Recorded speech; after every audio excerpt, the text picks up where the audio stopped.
Good afternoon. My name's Andrea Merriam. I'm with Parkinson and Movement Disorder Alliance, and this is the August edition of Therapy Break.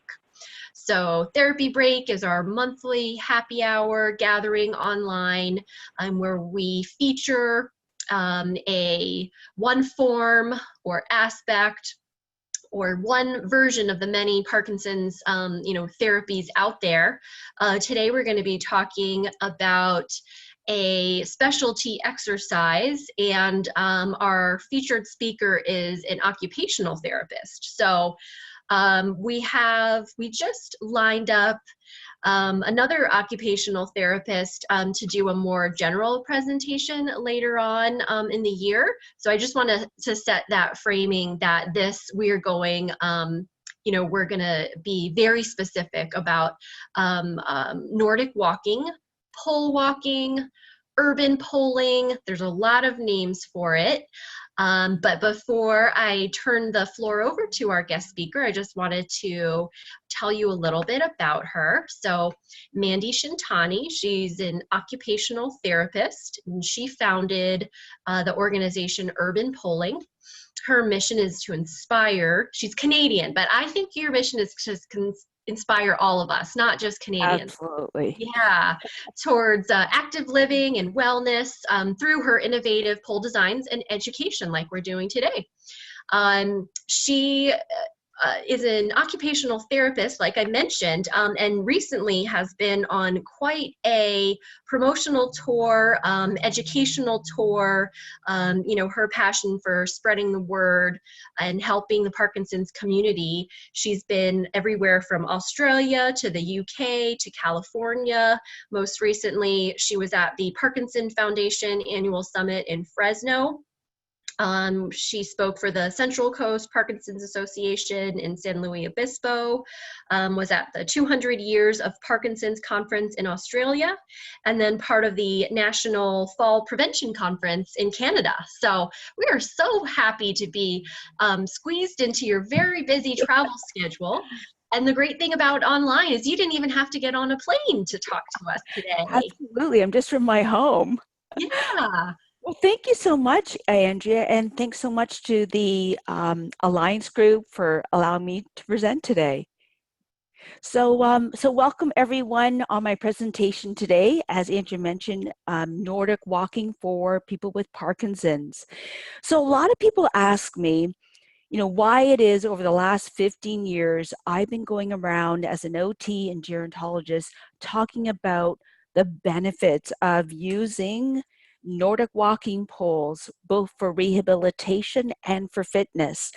And I always give everyone the same answer. It was when I met a new neighbor who was from Sweden, and I asked her, because when I was a teenager, there was a national campaign in Canada, and what it showed was a person from Sweden, and he looked like this, and he was 70 years old, and they said he compared to a 40-year-old Canadian that had a bit of a pot belly.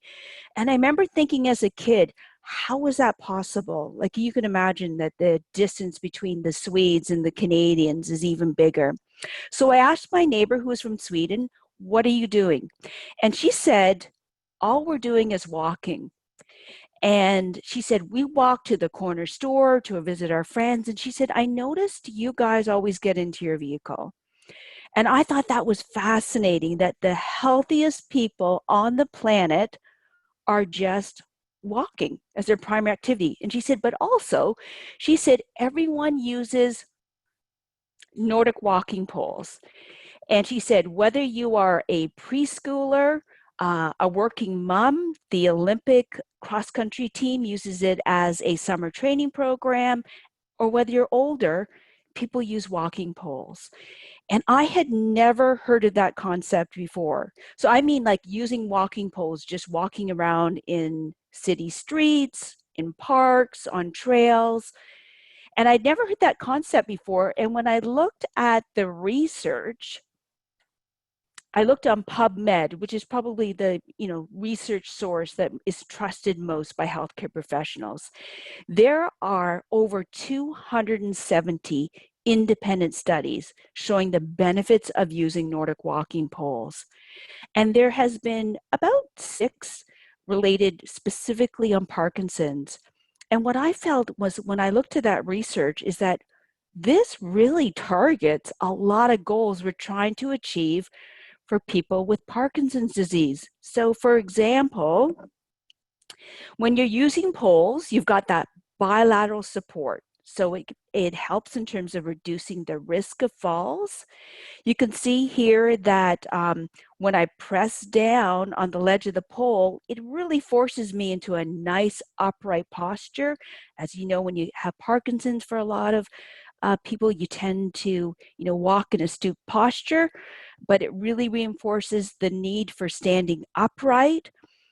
Every time I press down on the base of this handle as I'm taking a step forward, it's also pushing me forward. So what you find when you use poles is that the poles actually push you forward so that you walk faster, you take a bigger stride, and also you walk, because you're walking faster with a nice fluid movement. It's actually the same movement as regular walking, which is opposite arm and leg. What people find is that they have better coordination, they get less freezing because the poles are constantly, just like cross-country skiing if you've ever done it, the poles kind of push you forward and you get into this really nice fluid rhythm, kind of like the marching. The other thing is that when you use poles compared to walking alone, you actually use 75% of your muscles because you're using both your upper body and your lower body. And that helps to also improve your strength as well as your cardiovascular workout. So you're working about 25% more than walking. And I'm sure you're aware there's a lot of research talking about the importance of people, particularly in the early stages, really keeping up their cardiovascular levels while they are working out. The other thing that people really loved about the polls that I wasn't expecting here in Canada is people really felt like the polls represented fitness and health and exercise compared to some of the other devices that we use, such as canes. And a lot of people told me that hey, I feel like when I use the poles, that it's all about exercise and being an athlete. And that's absolutely, I think, one of the best perceptions is that that's exactly what we want you to do when you have Parkinson's. We want you to be out there and be active and mobile, and we want you to have fun and do it a lot. And if you feel good about the way that you look when you're out exercising, of course, that's going to motivate you to do it more. So a lot of people have seen people use poles for hiking. Here in Canada, we use it for snowshoeing, for skiing. So the whole concept of the pole too, I think, is a really positive one for exercise. So what we did 15 years ago is we looked at poles from all over the world and the technique, and we looked at how do you modify the both the design and the technique for people who want more stability and balance. So I'll talk to you a little bit more about that later on in the webinar. I just want to talk about a couple people who've been absolutely exceptional with using the pole. One of them is Harry McMurtry. So I'm not sure if you've heard about Harry McMurtry, but he is based in New York City, and he had early onset Parkinson's disease. He's in his 60s. And what he decided to do 2 years ago is walk from New York City to Toronto. So he actually walked about 13 kilometers per day. And Harry obviously had the cardiovascular endurance to be able to walk. But what he found initially when he started the walk without poles is that at the very end of the day, he was quite fatigued, and there was a couple times where he actually fell. So a therapist came along and she suggested that he used walking poles. And in Harry's mind, he said right away he felt like this was a game changer because he had the stability. And the most important thing for him was that at the end of the day, when he was really fatigued, he had the bilateral support of the poles, and he actually never fell again once he started using the poles. From his therapist perspective, what she found is that Harry stood more upright, he faced more forward, he had a tendency to not use one arm as much as the other. So when he was walking, he barely swung his left hand, whereas he was doing a full arm swing with his right hand. And what she noticed is that when he was using the poles, is that he was swinging his arms out in a more coordinated fashion. And Harry actually raised $500,000 for Parkinson's, and I think he's a great example of the importance of staying active when you've got the condition to really help to manage your symptoms.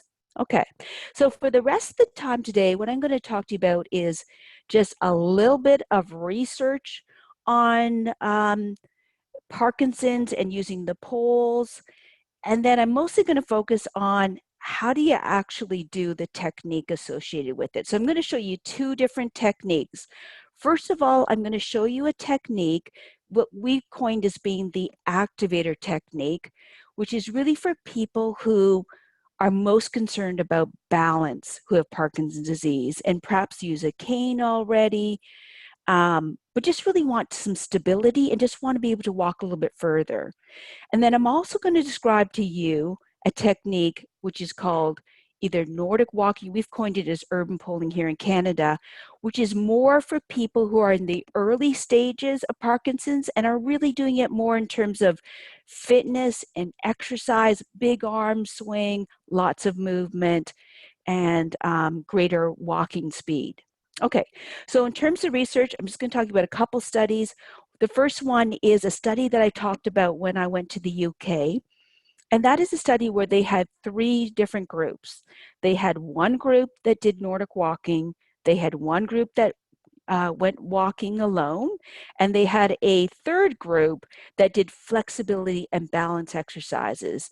And what they found is for all of the groups, they did improve for pain, for walking tolerance, and for balance. But what they found is that the group that used poles had greater posture stability. They had a more normal walking pattern and less gait variability. So just to let you know, what they found in a lot of studies is that the more consistent and the more functional or normal that your walking pattern is, the less likely that you're going to be at the risk for falls. Okay. There's also a couple other studies as well that have were done on improving mood. So as you know, sometimes with Parkinson's, you can get reduced mood. So 2 studies have been done on depression, anxiety, increasing, using Nordic walking to increase fatigue compared to walking alone. And then finally, I'll just mention a study that was done just on older adults. And what they found is improved upper body strength, cardiovascular endurance, and flexibility when people did Nordic walking compared to walking alone. Okay, so what I'd like to do now is just talk to you a little bit more about the actual technique. So the first technique I'm going to talk to you about is called the activator technique.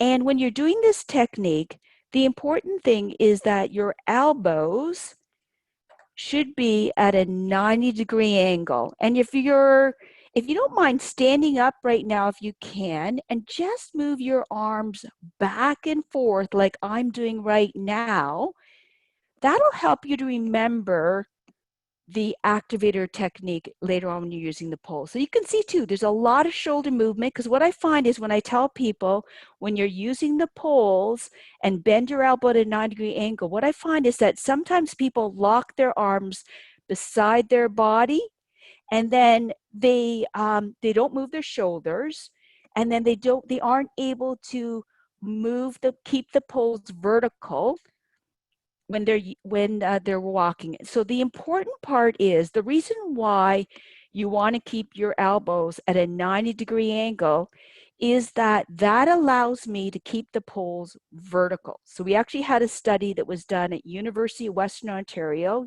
here in Canada, and what they found is When a pole is kept vertical, when you're doing pole walking, you get more balance, offloading, and weight bearing onto the poles. So again, if you are needing poles for balance, keep the poles more vertical, okay? The other thing is that what you're going to do, and we do have a video as well that's on urbanpooling.com under getting started. So don't worry about having to, learn all of the technique as I'm explaining. This is just to give you some pointers on what the technique looks like. So my elbows are straight. I'm sorry, my elbows are bent. Sorry, my pole is straight. And I'm going to lift that pole about the same distance as my opposite front foot. Okay? So it kind of looks like this, which is a little bit hard for you to tell, but if you were marching right now on the spot, what you would find is that you automatically march opposite arm and leg. And that's exactly what you're going to do with the poles, is that you're going to use that pole and you're going to lift it to your front foot, which is your opposite foot. And it's, as I mentioned, it's just like regular walking. Okay. Um, the other thing, sorry, just before we go to show you the other technique, the other thing that is really important is that you do use a loose grip. So a lot of people, when they first start using the poles, they grab it really tight. That's actually quite stressful on your wrist joint. So you remember, you want to do it with a loose grip, and you want your hand to be resting on the base here. And when it's resting on the base, that is what actually provides you with balance, core strengthening, and offloading. And let me just explain to you, and you can do this right at home, how you get the core strengthening with every step. So for example, if I were to walk for 15 minutes, I'd walk about 1,000 steps. I would actually engage my core muscles 1,000 times. So, and that is because every time I step, I'm going to push down on the base of the handle here. How you can mimic that at home is put your hand out, and I want you to either rest it on the back of a chair, or you can rest it on the table that your laptop is at. And what I want you to do is I want you to push down as if you're pushing down on the base of the pole, and then put one hand on your stomach muscle. Okay, so you're going to rest your hand just like I am here on the ledge, but of course you don't have the pole, so you can do it in the back of the chair or a table. Then put one hand on your abs and press down. And hopefully what you're going to feel is a contraction happening in your abs. In your abs. I can feel it in my lats. I can feel it in my pecs. I can feel it in my arms, and I can feel it in my back.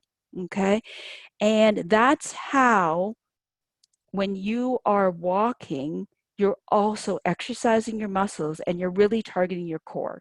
So we always go on and on about our core. What's the value of your core muscles? Your core muscles are the key muscles for you in terms of your ability to walk and your ability to transfer from like sitting to standing. You're primarily using your core muscles. What they've also found is that even for conditions like diabetes and heart conditions, it's actually the most important point of your overall health is your abdominal muscles.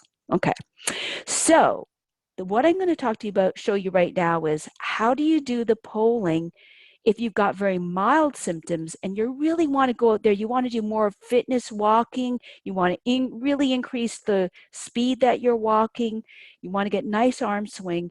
Now what I want you to do is pretend you're actually shaking my hand, okay? What you're going to do is you're going to keep your elbows completely straight. Okay, so if you don't mind, if you can stand up and swing your arms back and forth with your elbows nice and straight, that is the foundation of the movement for when you want to do urban poling or Nordic walking. Okay, so basically, hopefully what you can see is I now am holding on to the poles, but I'm going to keep my elbows straight.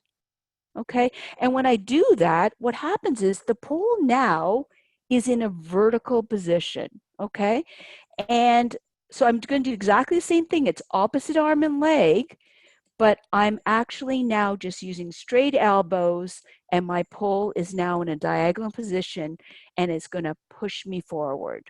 Okay? So the last thing that I want to show you before we open it up for questions is, what's the benefits of using the poles for exercises? So I'm not sure if you guys are familiar with Parkinson's Wellness Recovery, or PWR, or LVST big, but a lot of those exercises are really talking about your ability to do big, large movements. Okay, so one of the things I do like about using with the poles is that it is over exaggerating the way that you walk, and that's a big, large movement.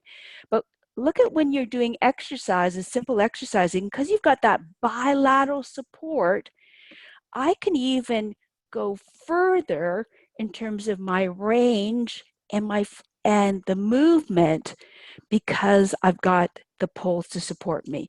The other thing is that instead of me doing the exercise with a stoop posture, the poles actually force me to actually stand upright when I'm doing exercises. Okay, so here I am just doing a bit of a lunge forward, and you can see that that pole is forcing me to have a nice upright trunk movement. Okay, so thanks everyone. And now what I'll do is I'll pass it back over to Andrea and see if people have questions. Great, thank you so much. And what a nice treat where we got to see your demonstration live in action. So for this interactive Q&A portion, we're gonna let you unmute yourself if you'd like to ask a question, and we are going to try our best to direct traffic and not have many people talk at once. So if you could just be cognizant of that. And I think it's Shabir raised his hand first. So Shabir, if you want to unmute yourself, and that's in the bottom left, there's the mute button, and go ahead and ask your question. Yes, can you please repeat the difference between keeping the elbow bent and then straightening? So when I'm walking, am I keeping the elbow bent or am I straightening? Okay, sorry, Shabir. I should explain. You're going to choose one of those techniques. So Shabir, if you have very mild symptoms, like you're in the early stages, you're not using a cane, you don't need any device for walking, then you probably are going to do the technique where your elbows are straight, okay? And then you're going to keep the pole at a diagonal. So sorry, it's not, I mean, some people, just let you know, they do use both techniques, but what I'm usually they stick to one. So you'll either use the poles with your arms straight, or you'll use it with your elbows bent. So as far as the height of the pole, how do I measure the height of the pole? Am I keeping the elbows bent when I'm measuring? Oh, absolutely. So that's a great question. What you want to do is the height of the pole should be adjusted to you starting off with your elbow at a 90-degree angle if you're going to do the technique where your elbows are bent. Okay, so you'll adjust the height so that the elbow, see how I've adjusted the height of my pole so that my elbow's at 90 degrees? Right. Now, if you're going to keep your elbow straight and you're doing the other technique, you're going to want to bring the pole out just an inch or two further than it is when your elbow is bent, okay? Because you're going to be swinging your arms out more. The other thing I should have mentioned too is that if you are already using a cane, or you're using a walker, or you do have poor balance, you should actually discuss this first with the physiotherapist prior to doing the activity, and just to make sure to find out whether you're appropriate or not. One quick question. I hike on a hill, and so how does the height work when I'm climbing up versus coming down. Is that Yeah. Yeah. I mean, a lot of people, when they're using the poles for hiking, do use the activator technique where your elbows are bent. Just because when you're hiking, it's more about stability, you know, and it's about, you know, having some stability when you're climbing up or down.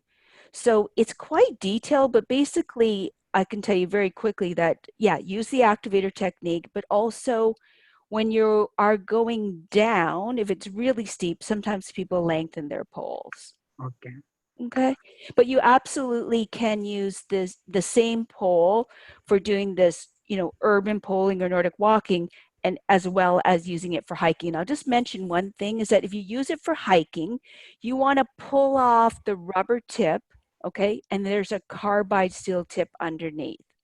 The other thing I should mention to you too is that when you're doing, oh, sorry.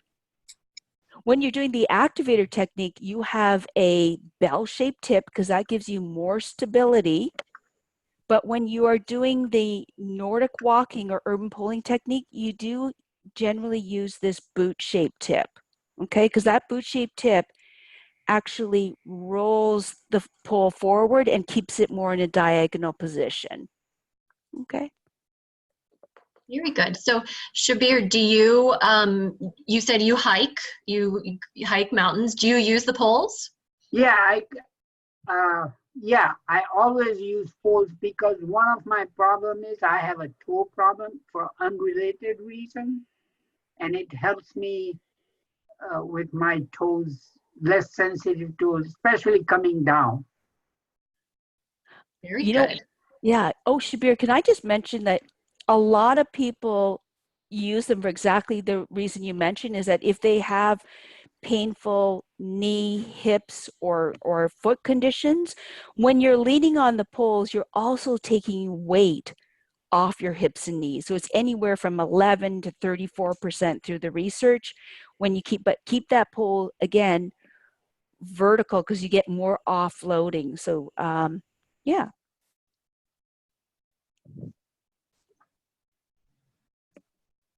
And I think I see either Lori or Betsy unmuted themselves. Do one of you have a question? Yeah, I do. It's Lori.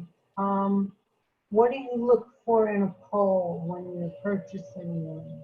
Okay, that's a great question. So there's lots of good quality polls out there, and there's some very poor quality polls. So I always get nervous when I hear therapists say, just go to Walmart or you know, Costco to get a pair of poles, because the problem with low quality poles is that if you put weight on them and they're not good quality, they're going to slide. Okay. The way that so you want to get a pair of poles at a reputable place that you know that you can put weight on it and the pole's not going to, you know, the locking system isn't going to fail on you. We developed these poles as an occupational therapist here in Canada called the Activator, for a couple reasons. One of them is that um, the highest rate of injury related to Nordic walking is with the strap. So we developed it so it's strapless. And then we developed this so it's got an ergonomic handle, so it keeps your wrist in a neutral position. And then it's got this ledge that you can rest your hand on. So this one's called the Activator poles, but if you can find a pole with a ledge, that's good. And the other thing we did was we actually changed this to a button lock system because we found that was easier for people to use. And it also, this pole will hold up to 200 pounds per pole. Okay. So the main thing too is that if you want to do the Nordic walking technique, you want to get a pole that's got this boot-shaped tip on it, okay? Because that's really what forces the pole into a diagonal position and what kind of rolls the pole forward to increase your speed. So make sure that you, instead of getting a hiking pole or a ski pole, you do need to get a Nordic walking pole, and then you can use it, as I mentioned, for hiking or snowshoeing if you pull it off. But this boot is what is the key aspect to doing the fitness activity properly. Okay. Very good. Does that answer your question, Lori?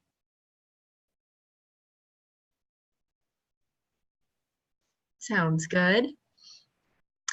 And I put the urbanpolling.com link in the chat. And again, you know, that's where the polls that Mandy and her business partner developed, where she sells them. And you know, she's been so gracious to come on this, but wanted to make sure that, you know, this isn't that's not the only poll. We don't want to make this a, you know, a exclusive endorsement or anything like that. And that there's a lot of great polls that I think, like REI and, you know, the Quality Outdoor store families, if people want to go in person and ask. And so definitely check out her website. And Bruce did ask, but so the polls are only the urban polling ones are only sold on your website. But am I right in throwing REI out there as a? Okay. Yeah, absolutely. I think REI is a great example of someone who carries just, you know, Nordic walking poles that are good quality for sure.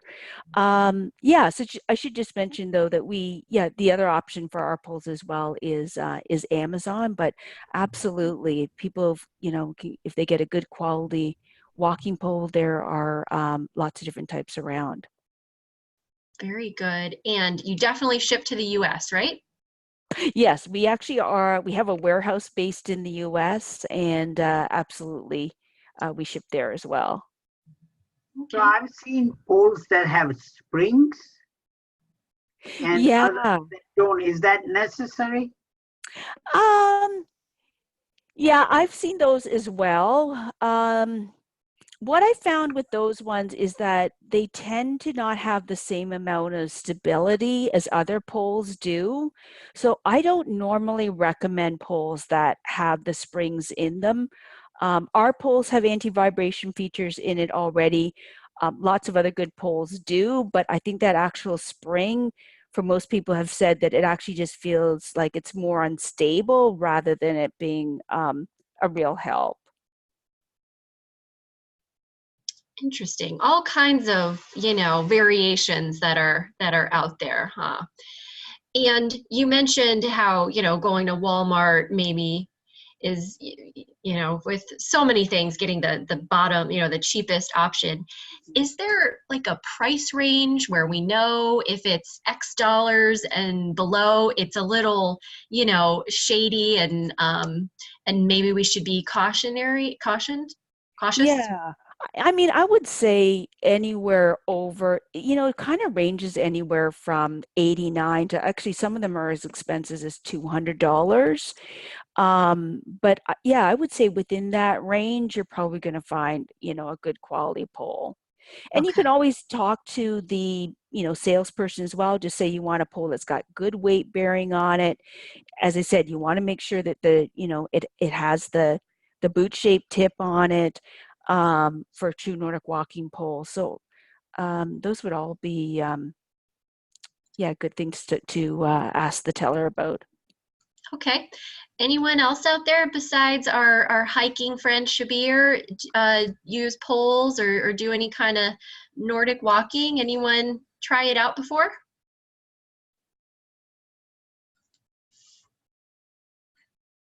Maybe that's why everyone tuned in today, because it's something that they've heard about and seen and want to try out. Well, I have someone sent me a message in the chat that's interesting. Can you use these on a treadmill? Oh, That's kind of a crazy question, huh? yeah. No, great question. I often do get asked that. I personally, as a therapist, don't recommend it because what I find is you do require more coordination when you're using the poles.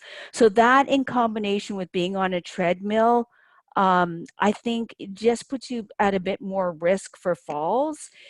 The other thing is that have you ever experienced too, when you get off the treadmill, you feel a little bit more off balance? Well, when you're using poles, you are going to be walking faster than you normally are. You're going to take bigger steps. So it isn't something that I normally would advise people to do.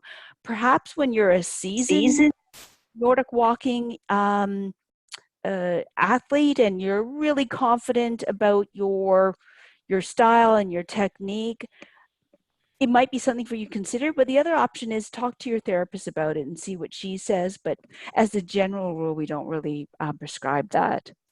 Okay, yeah, I'm picturing some of those, America's Funniest fail Right. videos and poles and treadmills, and that sounds a little dangerous. I did Mhm. see Peter raised his hand and wanted to ask a question. So Peter, go ahead. Thank you. I went on the Urban Polling website and I saw there were a number of options. There's an activator 2. There's a pole for someone that's more than 6 feet. How critical is the choice of poles?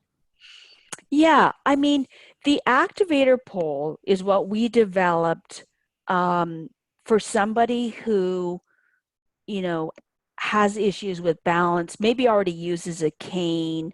The therapist has told them that they do need something for, more stability. So if that's, and then the activator is the one that comes with this bell-shaped tip instead of the boot-shaped tip. So if you're past the early stages of Parkinson's and you're more concerned about your balance, then you probably do want to get the activator poles. It's the one that actually comes with the button-shaped lock and holds quite a bit of weight on it. If you're in the earlier stages, then you can use the urban polling poles, the Series 300, the For Life, or as Andrew mentioned, you can go to REI or other outdoor shows and shops, and just ask for the regular Nordic walking poles that come with this boot-shaped tip. So it kind of depends on what level that you're at, and that's another thing too. If you are seeing a fitness instructor or a therapist, you could discuss with them as well. One other quick question. The boot at the end of the pole, when it's on the ground, is it parallel with the foot or is it perpendicular to the foot? It is more, the boot-shaped tip actually kind of lands like this. So it's not really, it doesn't land, parallel. It's actually on the tip here because it's that tip that actually rocks you forward. So, and then if you can imagine the pole is coming out here on a diagonal. So if you do want more instructions, what I would suggest is on the techniques is you can go to other Nordic walking sites, and a lot of them do have videos on the technique, or you can go on our site under Getting Started, and it actually explains to you how to do the activator technique, again, for more stability and balance, or how to do the urban polling technique, where it's more about fitness walking and, more walking speed.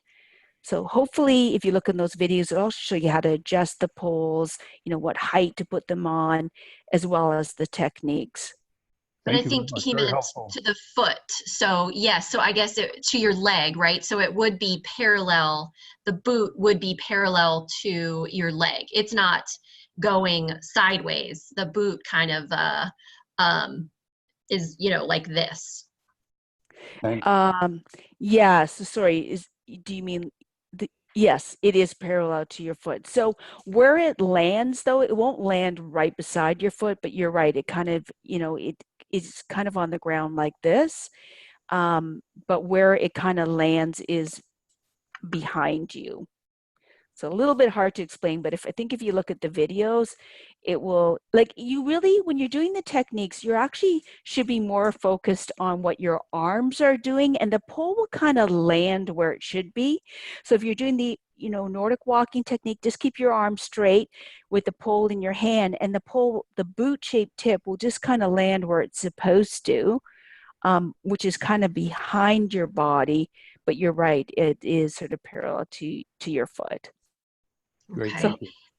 Thanks. And we have Catherine raising her hand. So Catherine, if you want to, I've unmuted you. Go ahead with your question. All right, thank you. Now, when you order these, are they, I just checked on Amazon also, and do they come in a pair or do they come individually? You have to order two. Yeah, so great question. So Nordic walking is always done with a pair of poles. So you know what? Absolutely. There's times when people will just want to use one pole because, you know, maybe they want to bring their purse or they just want to walk around and, you know, get to the grocery store. So for a variety of different reasons, sometimes people use just one pole. But if you look at the research that's on PubMed, and the activity of Nordic walking is always done with two pairs of poles. So that's why you should buy a pair when you, when you want to do the activity. There's just additional benefits, and particularly for people with Parkinson's, the benefit is by having a pair is that you get both sides of your body working very symmetrical. You get a lot of arm swing. And so a lot of those benefits that we talked about actually come with a pair of poles. Okay, so then when you order them, it comes as a pair. That's correct. Yeah. Okay. Just like shoes. Okay. So it's not 89 to 200 each. It's for a pair. That's Yeah. good. We're not, no Yeah. nickel and diming here. No, I get it. I'm just sorry. No, that's a good question. Yeah. So many times these days, it's, you know, when you get to the final price, it's like, wait a minute. So yeah, no, that sounds great. Yeah, it's very reasonable. Thank you. Yeah, Catherine, that's a very common question that we get is, could I just get one? And as I said, you can just use one because I think, you know, get a bit of stability with one pole and it does put you up a little bit higher. And, you know, people like to use it for a variety of reasons. But yeah, when we advise people about the actual activity, all the research is based on on one pair, I should say. okay. Sure. Okay, great. Thank you so much, Mandy. You're welcome. Thanks, Catherine. We had some chat questions. So someone wants their memory refreshed. Do you coordinate arms with feet, same side or opposite? Do you know what that question means? Yeah. So if you just march on the spot with me, what you should notice is that you'll automatically you should be doing opposite arm and leg. And that's exactly the same way you want to use the poles. So just want to let you know, a lot of people, when they first start doing Nordic walking, they get a bit frustrated with the because when you are thinking about using your opposite arm and leg versus just, you know, doing it subconsciously, what happens is that sometimes you will use your same arm and foot together. Don't be frustrated by that. That will just come naturally. And often what I find is the less you think about it, if, you know, if someone's trying to teach you, you're more conscious of people watching you. All of that is actually going to come naturally. So don't worry about that part of it. And that will just come with time. Yeah, Bob mentioned he got used to them by just walking around his house with them, and it's easier than it sounds. Yes, absolutely. And often what I find for some people too is that sometimes the different techniques are easier for one person versus the other one. So even though I've said to you, hey, I suggest the Nordic walking if you're in the earlier stages, some people have told me, hey, no, I find it easier if my elbows are bent. So, you know, and then other people who I've said to them, you know, start off by bending your elbow and keeping the pole, you know, vertical, have found it easier to keep their arms straight. So don't, you know, you can talk it over with your therapist, but you don't necessarily have to go, you know, hard and fast with my rules. Go with what works for you. And if you find, hey, it's easier with my elbows bent, do it that way, because there's no right or wrong. As far as I'm concerned, there's no right or wrong way to be doing it. It's actually what works for you. I like that. And Regina asked, do the poles help on a staircase? Yeah, so in terms of using them on the stairs, I usually still recommend that you hold on to the stair rail and you hold on to the other, both poles with the other hand, you hold on to the rail. That is absolutely the safest way.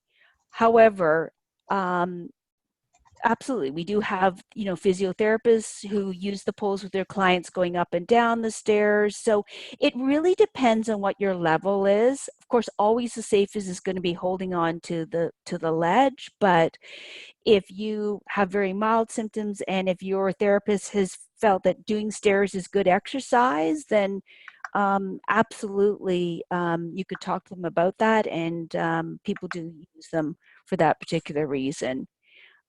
Sorry, I just want to go back to that last comment too about just practicing in your house. Yeah, like sometimes people just find too that they don't want to go outside initially and learn. So people often will do that. They'll just practice on the hallway, maybe in their apartment building, or they'll just go around, do a circle route around their kitchen and living room, or they'll start off in the backyard. I think that's a great idea because you can really focus on just being relaxed and getting used to the pole.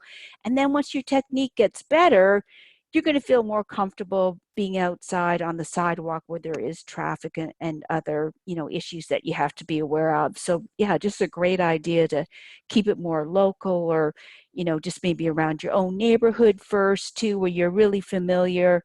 And once you've really got the technique down, then you can expand your route. Very good. Great practical tip. And I think, Mr. Sullivan, did you unmute yourself because you had a question?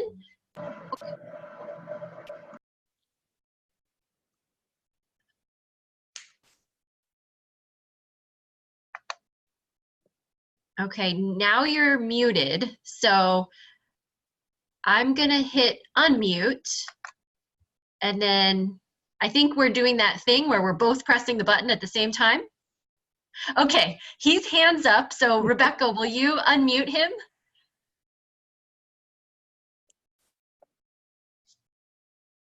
I'm going to do hands up too, because otherwise there's 3 of us pressing the button there. Yeah, it's not letting me unmute him for some reason. My lip reading is terrible. So yeah, it's not letting me unmute you either. So, okay, Mr. Sullivan, can you try to unmute yourself and then we'll do hands up? There you go. Okay. Actually, a question that I had was answered a question ago. Oh, well, that was a good exercise for us. Well, after that. Yes, that was a good exercise for us to do hands up. And then I think, Lori, did you have another question? I saw you unmuted yourself. Can you say what your website is again? Oh, sure. It's urban, like the city, so URBAN, and then polling, POLING.com. Thanks. Mm-hmm. Oh, there's other websites as well. If you just key in the word Nordic walking, you can also find other websites as well that will talk about the techniques. Very good. And I think there was another one in the chat.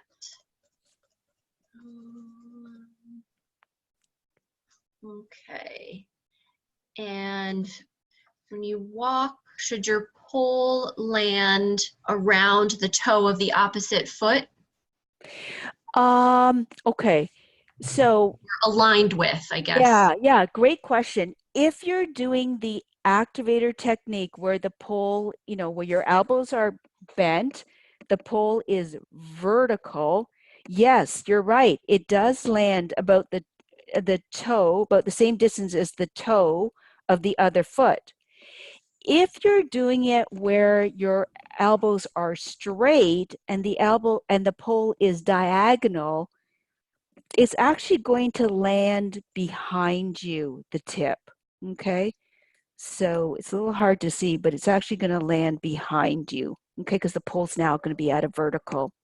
So it really just depends on which technique that you use. Okay. Great. And I have a funny comment here. Yeah. Someone said, I just go in the woods and find 2 sticks, and that's my Nordic walking. Yeah, well, whatever works for you, you should stick with that. That was probably the original Nordic walking, right? I guess you wouldn't have to worry about the locking system not working with your 2 sticks. Yeah. Yes. And that would be a great project, you know, to some wood carving and whittling and make them. And to have to, you know, explore the forest to find the right size. Mm-hmm. I like that. But it's all about staying active, whether you're using, you know, the fancy, you know, the latest research proven, you know, activator poles, or you're out there, you know, chopping a branch off a tree. I think, wouldn't you agree, as an occupational therapist, if you're out there and moving and staying active, it's all good. Absolutely. Absolutely. That's the biggest key, is just, you know, doing what you enjoy and being active with whatever way that you can.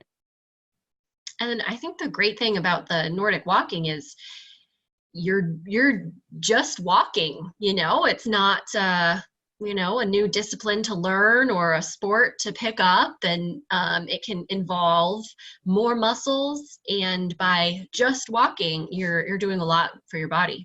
Absolutely. I mean, a lot of people, you know, we've talked a lot about using it with Parkinson's, but you know, the main activity is used by everyone. And a lot of people use it because they don't, like myself, they don't enjoy running. You know, that, yeah, I think everyone tries to do the running thing because we've heard that that's such a great workout. And,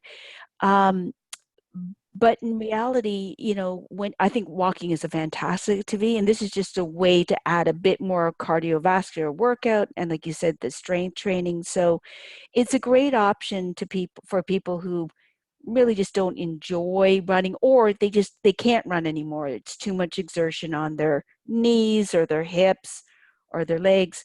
Here's another option that makes it really easy. Well, I'm sold. I want to try it out. Who else? And those of you who have your video off, maybe you could turn on your video. And if you guys think that you're going to maybe try this out, what do you think? Yeah, I see a lot of hands raised. So it's and maybe okay, I see at the Midkiff household, I see some hands raised. So and then we'll follow up in 3 months, and if I have bought equipment and not used it and it's in my garage, then we can do a swap. I tend to adopt things and then maybe not follow through. Unlike our audience here, I'm always so inspired by our Parkinson's audience and how dedicated they are to exercise and activity. So I don't know, you guys, maybe hit me up in a few months and I might have some. Oh, and that's a great idea. Denise said that would be a great, you know, a raffle prize or some sort of a giveaway for us to incorporate. I like that. Well, I don't want to skip anyone else's questions. I'm scrolling through to make sure I didn't miss anyone, but even if it's not questions, if people want to, you know, chime in and give their own personal endorsement. We heard from one mountain climber who uses them for mountain hiking. I would just use them around my neighborhood, I think. You know, when kids ride their bikes, but yeah, we want to make sure everyone chimes in, and this is your chance to talk to, we have a captive audience here. Yes, and someone said in Arizona, it's a little bit too hot to be doing this. We're unlike you, Mandy, and beautiful right. Vancouver. But that probably brings up a good point that in the snow, and I don't know, I can't tell from people's little pictures if they're if people are wearing winter clothes or summer clothes, but most of our audience tends to be in the Southwest United States, Mm-hmm. or Florida or Texas. Yeah. We don't have snow, but Right. yeah, does it probably good for winter as well with the stability? Oh, absolutely. Like a lot of people, I think I mentioned I spoke at the National Fall Prevention Conference because they kind of recognize as well that, in slippery conditions, the poles are an excellent tool.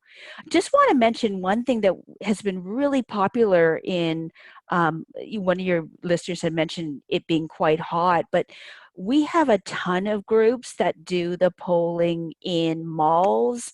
I don't know if there's a local community center near you that actually has an indoor walking track. That's been another option, but a lot of the groups that are in hot places and they don't want to get up early in the morning or once the sun's gone down, the other option is that the mall walking groups have been really popular, or walking tracks. And a lot of the malls, interesting, have been very open to people going before the mall gets open, whether that's just general walking or walking with poles. But a lot of them will open up the center and allow people before the shops open to just walk around. Yeah, definitely. It's good business sense for them, right? Mm-hmm, absolutely. Very good. Well, if there's no other questions, I think I learned a ton. You guys had great questions. We're going to avoid our treadmill pole walking, but if you do it, make sure someone's videotaping you and you have the camera phone on so you can make it on America's Funniest Home Videos. But all kidding aside, I think it makes it a way to be more active, to be safe, to work the entire body. I mean, what's the win-win-win? What's not to love? Absolutely. And just one last comment, Angie, I'm just going to say is that when you're starting off, I find sometimes people are super keen and they'll actually overexert themselves. So I just want to mention, start off about 30% of your maximum walking tolerance. Because just remember, you are using 75 to 90% of your muscles, and those are a lot of muscles you haven't normally used. So just don't overdo it, and that will gradually increase, and that's really going to increase your enjoyment of it in the long run as well. Got it. So 30%, you mean if someone usually walks for an hour every morning, do shorter duration or shorter intensity? I would do both. Okay. When you're first learning, it's probably better to go at a slower speed to really can get the technique, just so your coordination is okay. And you don't, put yourself more at a risk for injury. But the other thing I would say is, let's say, your walking tolerance is an hour. Start off, let's say, around 20 minutes when you're using the poles, and then just gradually add on 5-10 minutes every week, and that way you'll be toning yourself in a gradual way, and you won't overexert yourself as well. Okay. That's a great, yes, that's an important add-on, because we're going to be all charged up and Yes. out there and be, sore and overexhaust ourselves. So great. Well, thank you so much for joining us, Mandy, and thank you to all of you. And I think, what do you think, Rebecca? Maybe we'll check back in later and see how many people have given the polls a try and tried back and have people report what they experienced and whatnot. But well, that's another therapy break in the books. Thank you everyone for joining us. We'll have this recording on YouTube by the end of the week or so. So so you can share it. Because I think pole walking is probably more fun with a walking partner, right? Absolutely. And you know what? It's a great activity to get your friends and your partner involved with too, because often they really appreciate being active as well. Love it. Okay. Well, we will see everyone next month, and thanks again, Mandy, and have a good evening, everyone. Bye, everyone. Thanks a lot.